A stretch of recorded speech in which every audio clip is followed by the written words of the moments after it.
देख रहे हैं सर आप। देखिए केजरीवाल जी जो हैं ये सबसे लोअर कोर्ट के फैसले को इस तरह से दिखा रहे हैं, मीडिया में डाल दिया हाँ, है। वीडियो भी बना के ये उसके भी ऊपर भी कंटेम्प्ट ऑफ डाला द कोर्ट है कि आप जज के साथ जो आपकी कन्वर्सेशन हुई है उसको बिना कोर्ट की परमिशन के आप सोशल मीडिया पे नहीं डाल सकते। कंटेम्प्ट ऑफ द कोर्ट भी अगर इस तरह से केजरीवाल जी के कहने पे जजेस बदले जाएंगे तो फिर तो हर कोई पहुंच जाएगा, हर कोई पहुंच जाएगा, कोई ना कोई लिंक कहीं ना कहीं से निकाल ही लेगा। तो ऐसे काम नहीं होगा। नहीं तो ये सवाल तो लोअर कोर्ट पे भी जज साहब पे भी बैठ उठता है ना कि वो भी अगर जिस तरीके से उन्होंने एक देखो वो ठीक है कि जब से मिली इनको परिणति उसके बाद बदली इनकी थोड़ी राजनीति। नमस्कार दोस्तों, तो मैं हूं अब फिर अपने सुनील अरोड़ा जी के साथ और मुद्दा दोस्तों डिस्कस करने आज मैं आया हूं केजरीवाल साहब का। जिस तरीके से केजरीवाल साहब को निचली अदालत से राहत मिली और उन्होंने फुल तरीके से राजनीति की कि जी देखो बिल्कुल मैं पाक साहब हूँ, मुझे फंसाया गया है, मुझे हराने के लिए साजिश रची गई। उसके बाद जब ये हाई कोर्ट में सीबीआई गई और उसके बाद ये पहुंचते हैं वहाँ पर और जाकर उन्होंने जज साहब को जिस तरीके से घेरने की कोशिश की, मतलब बेनिफिट मिल रहा है सरकार आरएसएस की उसमें परिषद में जाती हैं, बहुत तरीके की चीज़ें कर करके साबित करने की कोशिश की कि ये जज साहब आप हट जाएं केस से और आप मतलब आपसे मुझे विश्वास नहीं है। लेकिन सवाल यही उठता है कि जिस पे आरोप लगे वो क्या अपनी चॉइस के जज को देखे, क्योंकि हमने बात की थी वकील साहब से आपके सामने रखी तो वकीलों ने कहा कि वकील आप सिलेक्ट कर सकते हो लेकिन जज के ऊपर किसी का कंट्रोल नहीं होता। लेकिन ये जिस तरीके से जाके वहाँ पे आरोप लगा रहे हैं उन्हीं चीज़ों को डिस्कस करते हैं, समझते हैं अरोड़ा साहब से कैसे देख रहे हैं जज के ऊपर इस तरीके का आरोप कहा जा रहा है कि बच्चों को भी बेनिफिट, बहुत सी चीज़ें 10 पॉइंट थे और मोटे मोटे पॉइंट इन्हीं के ऊपर, हाँ इन्हीं पॉइंटों के ऊपर बात हो रही है कि इनको बेनिफिट मिला है गवर्नमेंट की तरफ से और ये परिषद आरएसएस बीजेपी के परिषद में जाती हैं, मतलब कल मिला के आप उनकी आइडियोलॉजी से इत्तेफाक रखती हैं और मैं उनके खिलाफ हूँ, तो मुझे उम्मीद नहीं है। लेकिन इस तरीके से अगर हर कोई करने लगे, देख रहे हैं सर आप। देखिए केजरीवाल जी जो हैं ये सबसे लोअर कोर्ट के फैसले को इस तरह से दिखा रहे हैं जैसे सुप्रीम कोर्ट से बरी हो गए, जैसे इंटरनेशनल कोर्ट से बरी हो गए, अब इसके बाद केस कहीं नहीं जाना चाहिए। बस कट्टर ईमानदार मैं हूँ तो हूँ, सेल्फ क्लेम्ड कट्टर ईमानदार व्यक्ति जो हैं ये इस तरह से प्रोजेक्ट कर रहे हैं लोअर कोर्ट के डिसीजन को। जैसे मैंने आपको बताया कि इंटरनेशनल कोर्ट ने फैसला सुना दिया, अब इसकी आगे कहीं सुनवाई करने की जरूरत नहीं है और ये जज को ही बायस बताया जा रहा है। मुझे बताइए ये आप और हम यदि इस तरह का कोर्ट के ऊपर आरोप लगाते तो contempt of the court act 1971 के अकॉर्डिंगली हमें मिनिमम 6 महीने की सजा का प्रावधान है। ये लेकिन केजरीवाल तो केजरीवाल हैं, ये केजरीवाल जो हैं इन्होंने देखा आपने वो अपनी जो मीडिया में डाल दिया हाँ, है। वीडियो भी बना के ये उसके भी ऊपर भी कंटेम्प्ट डाला ऑफ द कोर्ट है कि आप जज के साथ जो आपकी कन्वर्सेशन हुई है उसको बिना कोर्ट की परमिशन के आप सोशल मीडिया पे नहीं डाल सकते। जो हम सोशल मीडिया पे जो हम कन्वर्सेशन देखते हैं ना अलग अलग कोर्ट की, वो जो लाइव लॉ करके चैनल है वहाँ से ली जाती है, तो वो उतनी वो कोर्ट की परमिशन से चलती है।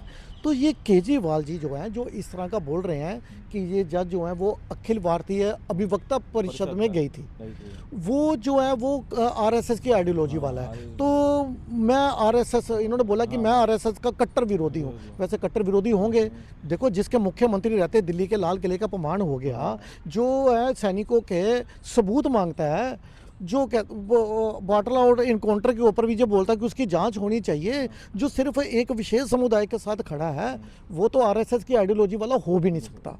ठीक है, अब ये जो इन्होंने बोला है कि इसके तार कैसे जोड़े इन्होंने आरएसएस के साथ। अब एक जज जो है वो कहीं चीफ गेस्ट की हैसियत के कभी गए तो जज साहब ने काउंटर किया इनसे, कहते अच्छा अगर मैं वहाँ गई थी तो क्या मैंने वहाँ पे कोई पॉलिटिकल स्पीच दी, क्या मैंने कोई आरएसएस की आइडियोलॉजी, कोई आपको कुछ ऐसा लगा कि जो मैंने बोला मेरे बोलने से लगे कि ये आरएसएस की विचारधारा वाली हैं, तो इनके पास कुछ कह रहे नहीं मुझे ऐसा परसेप्शन लग रहा है कि वो विचारधारा और आप उनकी विचारधारा से सहमत है तो मेरे साथ जांच सही नहीं होगी।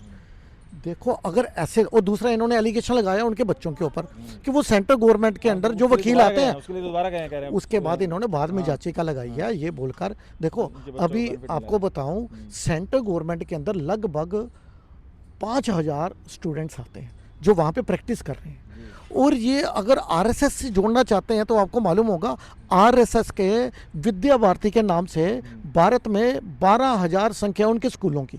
अगर 12,000 स्कूल में से मैं बोलता हूँ कि कोई 25-30 लाख स्टूडेंट तो होंगे। अगर उनमें से कुछ जज बन गया वहाँ से पास आउट, तो ये तो इंडिया अलायंस वाले बोलेंगे नहीं ये जज बायस है, ये तो आरएसएस के स्कूल से पढ़ा हुआ है, ये तो सरस्वती से पढ़ा हुआ है, ये तो इससे पढ़ा हुआ है। तो ऐसे काम नहीं होगा। नहीं तो ये सवाल तो लोअर कोर्ट पे भी जज साहब पे भी बैठ उठता है ना कि वो भी अगर जिस तरीके से उन्होंने एक सिरे से इनको देखो, दिया है, उन्होंने किसी तो ने नहीं वो बोला। भी तो कहीं ना कहीं से बेनिफिट देखो वो जो जज जितेंद्र प्रताप सिंह थे, जिन्होंने उनको भी जमानत दे दी थी, अमनतुल्ला खान को भी दी है, इनके एक कुलदीप सिंह थे शायद कुछ ऐसा नाम था, उनको भी दी है, फिर उसके बाद इनको भी बाइज्जत बरी कर दिया। और जो कपिल मिश्रा हैं उनकी तो याचिका खारिज कर दी थी। और ऐसे ही हमारी जो माननीय सांसद हैं सुश्री बांसुरी स्वराज जो हैं, उन्होंने महारानी का केस की एक याचिका लगाई थी, कहते महारानी का केस बनता नहीं है। तो ऐसे भी तो बोला जा सकता है कि बीजेपी की याचिका खारिज होती है और इनकी याचिका को अच्छी तरह से सुना जाता है। लेकिन मैं कोर्ट के मेरिट पे प्रश्न चिन्ह नहीं लगा रहा। जो जज साहब को सवाल नहीं उठाया ना, देखो, जो जज को जो जज साहब को ठीक लगा होगा उन्होंने उस हिसाब से फैसला किया होगा। उसके ऊपर भाई इनका है तो हम नहीं मानते, करना चाहिए भी नहीं, करना चाहिए भी नहीं। ये क्यों कर रहे हैं फिर? तो देखिए, मैं अभी उसी के ऊपर आ रहा हूँ। तो जिस तरह के तार इन्होंने इस तरह से जोड़े आरएसएस के साथ, तो यदि मैं केजरीवाल जी के साथ अगर ऐसे तार जोड़ूं, तो मुझे बताइए, इन्हीं के ऊपर आरोप लगे थे कि इन्होंने परमवंत सिंह पन्नू ने कहा था कि मैंने इनको $16 मिलियन दिए हैं चुनाव में, पंजाब चुनाव में। तो सिख फॉर जस्टिस का चीफ जो है, खालिस्तानी समर्थक जो है, वो बोल रहा है कि मैंने आम आदमी पार्टी को $16 मिलियन डोनेशन दिया है, उसको डिनाई नहीं करा। उसके बाद केजरीवाल जी की तरफ से जो छोटी छोटी बात पे पीसी करने वाले, इस बात के ऊपर कोई स्पष्टीकरण आया नहीं है। और खालिस्तानी के घर पे आप डिनर कर रहे हो, तो फिर तो ये भी बोला जाता कि आप खालिस्तानी समर्थक हो। और दूसरी बात, जो इन्होंने दिल्ली को एक कम्युनिस्ट मुख्यमंत्री दी थी, खड़ाऊ मुख्यमंत्री दी थी। देखो, दिल्ली चौथा राज्य था जिसको कम्युनिस्ट मुख्यमंत्री मिली थी। अभी तक मुख्यमंत्री कहाँ थे कम्युनिस्ट? असम में, केरला में, पश्चिम बंगाल में, केरला में, त्रिपुरा। तो ये दिल्ली चौथा राज्य था जहाँ पे कम्युनिस्ट मुख्यमंत्री मिली। और इनकी अपनी राज्यसभा सांसद स्वाति मालिवाल ने ये आरोप लगाए थे कि आतिशी मार लेना जो है वो आतंकवादी समर्थक परिवार से आती हैं। इनके माता पिता ने अफजल गुरु की फांसी रुकवाने के लिए प्रेसिडेंट के वहाँ अपनी एड़ियाँ रगड़ दी थी कि उसकी फांसी ना हो अफजल गुरु को। तो ये तो इनकी अपनी ही राज्यसभा सांसद स्वाति मालिवाल आरोप लगा रही है कि ये आतंकवादी समर्थक परिवार से आती हैं। अगर तार जोड़ने हो, फिर तो बहुत लंबी लिस्ट है कि केजरीवाल के अगेंस्ट बनती है। ये कंटेम्प्ट ऑफ द कोर्ट है, इनके अगेंस्ट देखना। अभी जो है जज साहिबा जो हैं, उन्होंने अपने डिसीजन को सुनकर एक एक क्लॉज जो इन्होंने 10 पॉइंट रखे हैं, उसमें मुख्य कारण यही थे जो इनके 11 जो हैं जो इनके बच्चों के ऊपर, और दूसरा ये जो लगाया इन्होंने आरएसएस की विचारधारा वाला, इसके ऊपर जल्दी उन्होंने फैसला सुरक्षित रख लिया है। और मुझे मालूम है कंटेम्प्ट ऑफ द कोर्ट भी अगर इस तरह से केजरीवाल जी के कहने पे जजेस बदले जाएंगे तो फिर तो हर कोई पहुंच जाएगा, कोई ना कोई लिंक कहीं ना कहीं से निकाल ही लेगा कि नहीं जी इसके मामा जी। देखो, ये जो कोलिजन सिस्टम है इसमें कोई ना कोई जुड़ा ही होगा। तो हर व्यक्ति जो है वो इस तरह के आरोप लेकर पहुंच जाएगा। ये एक तरह की प्रथा की शुरुआत हो जाएगी। और हर व्यक्ति, आप देखो ना, ये खुद ही अपने वकील बन रहे हैं। ये शुरुआत करी है ना ममता बानो ने इस तरह की शुरुआत की है। उसके बाद इन्होंने केजरीवाल जो है, इन्होंने अपनी बात रखी है। सबसे पहले तो इन्होंने बोला मैं यहाँ पे एक आरोपी की हैसियत से नहीं खड़ा, मुझे बाइज्जत बरी किया गया। अरे, आरोपी की हैसियत से ही आप खड़े थे, क्योंकि जो बाइज्जत बरी किया गया था उसके ऊपर हाईकोर्ट का स्टे लगा हुआ था। तो आप उस समय मतलब एक आरोपी की हैसियत से ही खड़े थे। अभी अगर हम जुड़े दो मुद्दे और बीच में होते हैं, वैसे टॉपिक अलग नहीं है, इन्हीं का ही है। राघव चड्ढा जो आम आदमी की आवाज़ उठा रहे थे, दही पकौड़े और ये समोसे की बात कर रहे थे, वो इन्हें बुरा लगा। और स्वाति मालिवाल इनको लगातार आईने दिखा रही है, उनके ऊपर उम्मीद कर रहे थे कि कुछ करेंगे ये। लेकिन राघव चड्ढा, ये कौन सी राजनीति लग रही है? और शादी जब से हुई है राघव चड्ढा की, उसको कुछ जोड़ के देखा जा रहा है, आप कैसे देख रहे हैं? देखो, वो ठीक है कि जब से मिली इनको परिणति, उसके बाद बदली इनकी थोड़ी राजनीति। और बाकी इनकी राजनीति आपको मालूम है कि जब ये 2024 में अपनी आंखों का इलाज करवाने गए थे, अपनी नज़र का, तो लंदन के डॉक्टर ने इनकी नज़र का ऐसा इलाज किया कि राघव चड्ढा का आम आदमी पार्टी के प्रति नजरिया बदल दिया। वो नज़र का इलाज था कि नजरिए का इलाज था, इनकी पूरी तरह से आंखें खोल दी केजरीवाल को लेकर। तो जब से ये लंदन से, उसके बाद आपने देखा इन्होंने केजरीवाल जी से दूरी बनाना शुरू कर दी थी। पर फिर भी मतलब बीजेपी के विरोध में नहीं बोल रहे थे, मतलब इनके फेवर में नहीं बोल रहे थे और बुराई कर रहे थे। वो तो देखो, मुद्दे उठा रहे थे। ये समोसे महंगे, राज्यसभा डाटा में महंगा। देखो, ये एक पार्टी की तरफ से राज्यसभा में उपनेता के पद पर थे। अब इनको उपनेता के पद से मुक्ति मिल गई है। अब लेकर आए हैं ये अशोक मित्तल को, जो लवली प्रोफेशनल यूनिवर्सिटी के फाउंडर भी हैं। Lovely sweet, lovely auto. कोई कह रहा है कि अशोक मित्तल ने 50 करोड़ दिए, कोई कहता है 100 करोड़ दिए। ऐसे ऐसे आरोप लग रहे हैं केजरीवाल जी पे कि इन्होंने राज्यसभा मेंबर बनाने के लिए इन्होंने इतने पैसे लिए थे, तब जाके भी होगी, ये सुना है। देखो वो अगर देखो राघव चड्ढा ने कोई लीड दी होगी तो उसके ऊपर एक्टिव होना बनता ही था। तो अगर राघव चड्ढा कोई लीड दे रहे हैं अपने मेंबर्स के खिलाफ में, तो उसके ऊपर क्या ईडी कार्रवाई नहीं करे, हाथ पे हाथ रख के बैठी जाए। तो देखो, मैंने आपको बोला केजरीवाल जी का ये इतिहास रहा है। जिस पार्टी के व्यक्ति ने केजरीवाल जी से एक कदम आगे जाने की कोशिश की, उसको पार्टी से बड़े ही प्यार से, या तो शांतिपूर्ण तरीके से, या धक्के मारकर, या फिर अपने गुंडों से पिटवा कर उसको पार्टी से निकाला गया। ये इतिहास रहा है। बड़ी लंबी लिस्ट है कि कैसे कैसे इन्होंने जो व्यक्ति ने इनसे एक कदम आगे जाने की कोशिश की, ये इनस्क्वायर बड़ी जल्दी फील कर लेते हैं केजरीवाल जो हैं।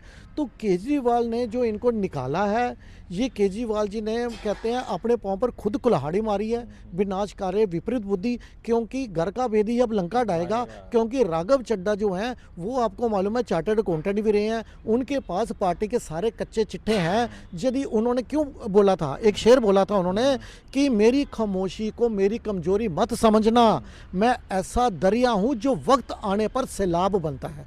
ये सैलाब वर्ड किस लिए उन्होंने इस्तेमाल किया, इसको डिकोड कीजिए। ये उन्होंने सैलाब वर्ड इसलिए इस्तेमाल किया कि उनका ये कहना था कि यदि मैं बोला, अभी मैं खामोश हूं, यदि मैं बोला तो ऐसा सैलाब आएगा कि आम आदमी पार्टी को इस सैलाब में बहा कर ले जाएगा।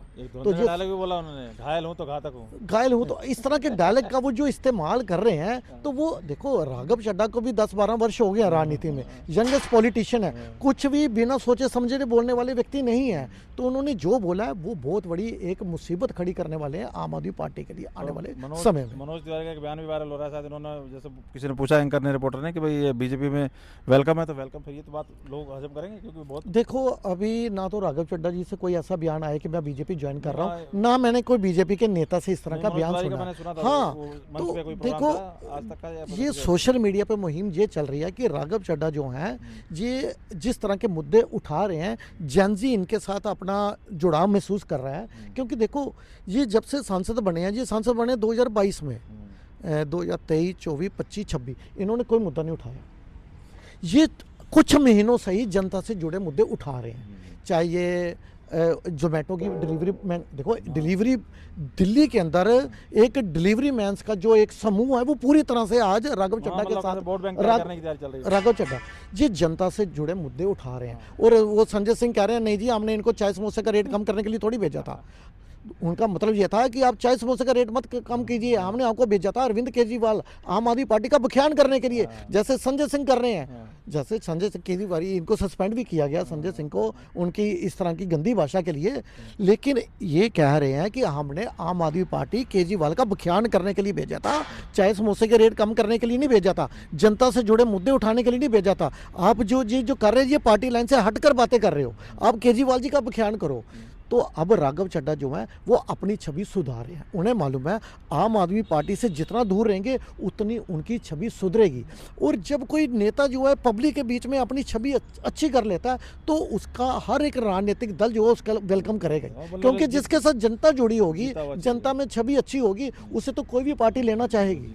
अच्छा, अंत में ये किस तरीके से अब क्या, जैसे सिलसिलेवार इन्होंने कहते हैं ना, बिछड़े सभी बारी बारी, पहले जुड़ते चले गए, अब बिछड़ते लगातार। इन्होंने कुमार विश्वास लेकर अच्छे धुरंधरों को, प्रशांत भूषण जैसा अभी भी, और किशोर, इनको सबको किनारे लगा दिया। अब किसका नंबर लग रहा है? देखो, अभी जैसे जैसे पंजाब के चुनाव नज़दीक आएंगे, कुछ और गद्दावर नेता आम आदमी पार्टी से दूरी बनाते नजर आएंगे, क्योंकि पंजाब की जनता जो है ना वो पूरी तरह से त्रस्त है। वो बेसब्री से इंतजार कर रही है कि कब चुनाव आए और हम दिल्ली की जनता की तरह केजरीवाल को आईना दिखाएं। क्योंकि जो प्रॉमिस, जो वादे कर ये वहाँ के मुख्यमंत्री बने। देखो, इन्होंने बोला था कि सैंड माफिया खत्म करूंगा, सैंड माफिया जो है वो 2 गुना बढ़ गया। इन्होंने बोला था नशा खत्म करूंगा, नशे का कारोबार 4 गुना और बढ़ गया। इन्होंने बोला था कि मैं पंजाब के कर्जे को खत्म करूंगा। वो जो 3 लाख करोड़ का जो कर्जा था वो आज बढ़कर 4.5 लाख करोड़ तक पहुंच गया। तो वहां पे नशा बढ़ गया, सैंड माफिया बढ़ गया, करप्शन बढ़ गया और कर्जा बढ़ गया। तो जनता जो वो पूरी तरह से त्रस्त है इसको आईना दिखाने के लिए केजरीवाल जी को। बहुत बहुत धन्यवाद सारी बात रखने के लिए। तो अंत में यही अब समझ में आ रहा है कि जिस तरीके से कहा जाता है ना, नाच ना जाने आंगन टेढ़ा, जो जिस चीज़ में भी है इनको उसी में कमी नजर आती है अपने सिवा। इनको अब बताइए, अगर कोर्ट और जज के ऊपर भी इन्हें दिख रहा है कि भाई वो, जबकि कानून बोला जाता है अंधा होता है और वो फैक्ट के ऊपर और सबूतों के ऊपर चलता है, उसके बावजूद इतने हाईली एजुकेटेड होते हुए ऐसी ऐसी बातें करना और ऐसे विरोध जताना, और अब उनके और ऊपर गहराई से उनके मतलब फैमिली के ऊपर कि भाई आप बच्चों को बेनिफिट मिल रहा है, इस तरह की चीज़ों को निकाल के कहीं ना कहीं वो अपने आप को और उलझा रहे हैं। और अब आगे क्या होगा देखने वाली बात है, लेकिन इनकी राजनीति को सिलसिलेवार समझाया सुनील अरोड़ा जी ने। आप कैसे देख रहे हैं ज़रूर कमेंट करके बताइए। बहुत बहुत धन्यवाद।